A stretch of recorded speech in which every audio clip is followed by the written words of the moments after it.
నగరంలోని బీజేపీ పట్టణ పదాధికారుల సమావేశం బీజేపీ గజ్వేల్ ప్రజ్ఞాపూర్ మున్సిపల్ అధ్యక్షులు దేవులపల్లి మనోహర్ యాదవ్ అధ్యక్షతన నిర్వహించుకోవడం జరిగింది. బీజేపీ మరియు వివిధ మోర్చాల పోలింగ్ బూత్ కమిటీలపై చర్చించుకొని మీడియా సమావేశం నిర్వహించడం జరిగింది.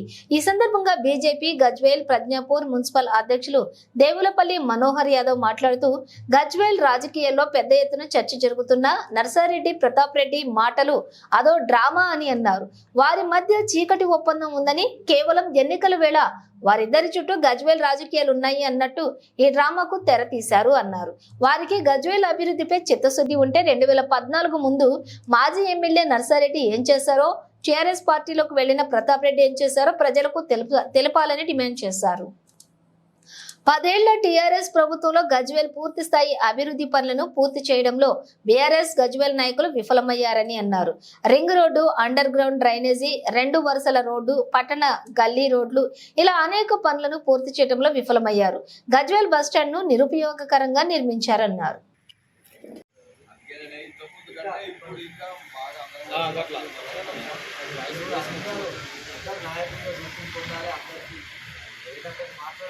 మాట్లాడగలిగినప్పుడే మనకు అంటే రాజకీయాలు ఏం కావాలంటే గ్రూపులు కావాలి, మాట్లాడడం కావాలి,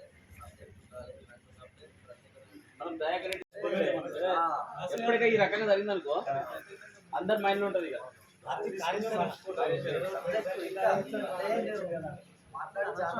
అసెంబ్లీ ఎన్నికలకు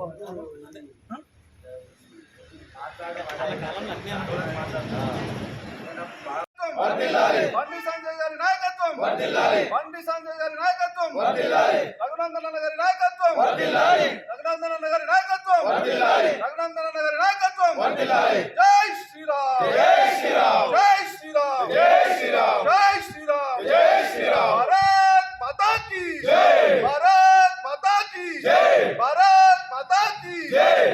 దేశంలో పెద్ద ఎత్తున నరేంద్ర మోడీ గారికి మద్దతుగా ప్రజలందరూ నిర్ణయం తీసుకున్నారు. పెద్ద ఎత్తున దేశంలో ఉన్న ఎంపీ స్థానాల్లో 400కు పైగా స్థానాలు ఇవ్వాలనేది ప్రజలు నిర్ణయించుకున్నారు.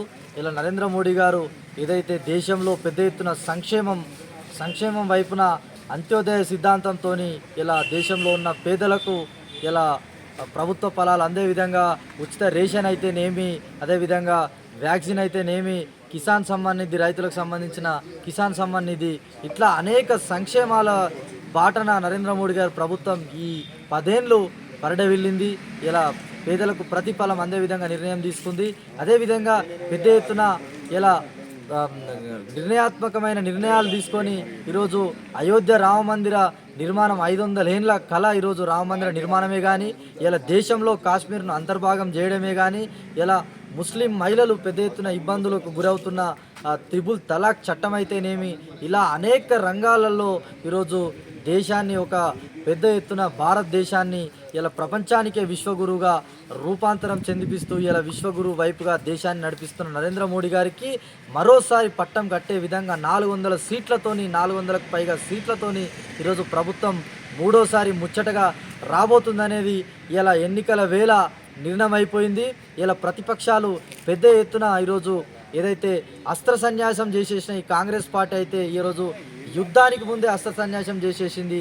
ఇలా కేవలం ఇలా చూస్తూ ఉన్నాం అవినీతి ఏదైతే లిక్కర్ అవినీతి కేసులో అరవింద్ కేజ్రీవాల్ అరెస్ట్ కావడం, ఇక్కడ కల్వకుంట్ల చంద్రశేఖర్ గారి కుమారి కవిత అరెస్ట్ కావడం, ఇలా ఏదైతే జార్ఖండ్ సీఎం హిమంత్ సోరెన్ అక్కడ అవినీతిలో అరెస్ట్ కావడం, ఇలా ఈ పార్టీలన్నీ కేవలం అవినీతి చిట్టాల్లో కూరుకుపోయి ఈరోజు కుటుంబ పార్టీలుగా మారి ఈరోజు ప్రజలను పీడిస్తున్న పార్టీలు ఇలా చట్టాలు తన పని తాను చేసుకుంటూ పోతున్నాయి.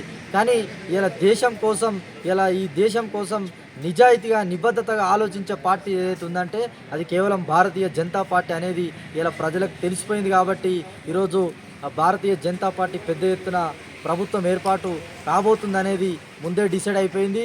ఈరోజు గజ్వేల్లో కూడా, ఈరోజు మెదక్ పార్లమెంట్లో కూడా ఈరోజు ఆ 400 సీట్లలో ఇలా ఈ ఏదైతే మాధవనేని రఘునందన్ రావు గారు అభ్యర్థిగా ఉన్నాడో ఈ రఘునందనుని కూడా ఈరోజు మేము 400 సీట్లలో నరేంద్ర మోడీ సైన్యంలో ఉంచుతామని చెప్పి వీళ్ళందరం డిసైడ్ కావడం జరిగింది.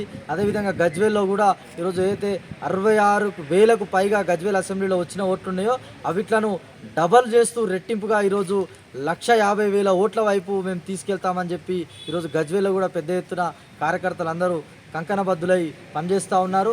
ఇలా గజ్వేల్లో నాయకులు కేవలం ఏదైతే ఎన్నికల వేళనే వీళ్ళకు రాజకీయాలు గుర్తొస్తాయి. స్థానిక నాయకులు నర్సారెడ్డి గారు అయితేనేమి, ప్రతాప్ రెడ్డి గారు అయితేనేమి, వీళ్ళిద్దరూ తోడు దొంగలు.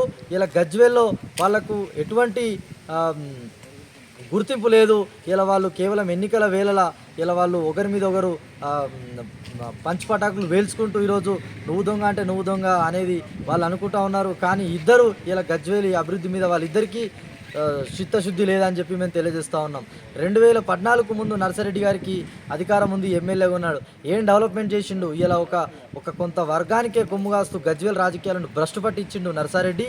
ఇలా ఈ 10 ఏళ్ళ నుంచి కూడా ఇలా ప్రతాప్ రెడ్డి ఈ గజ్వేల్ రాజకీయాలను మరోవైపుకు తీసుకుపోయిండు. అదేవిధంగా ఏదైతే కేసీఆర్ గారి ఇక్కడ నుంచి సీఎం ఉంటే ఒక్క అభివృద్ధి పనిని కూడా పూర్తి చేయించలేకపోయిండు.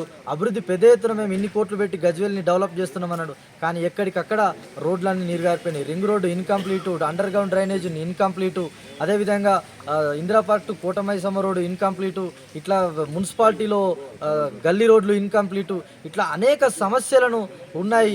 ఇలా ఈ సమస్యలన్నిట్లను తీసుకొచ్చి ఈరోజు రింగ్ రోడ్డు కూడా పూర్తి చేయించలేని అసమర్థ నాయకులు గజ్వేల్ బీఆర్ఎస్ నాయకులు. ఇలా ఎన్నికల వేళనే అస్త్ర సన్యాసం చేసుకొని ఈరోజు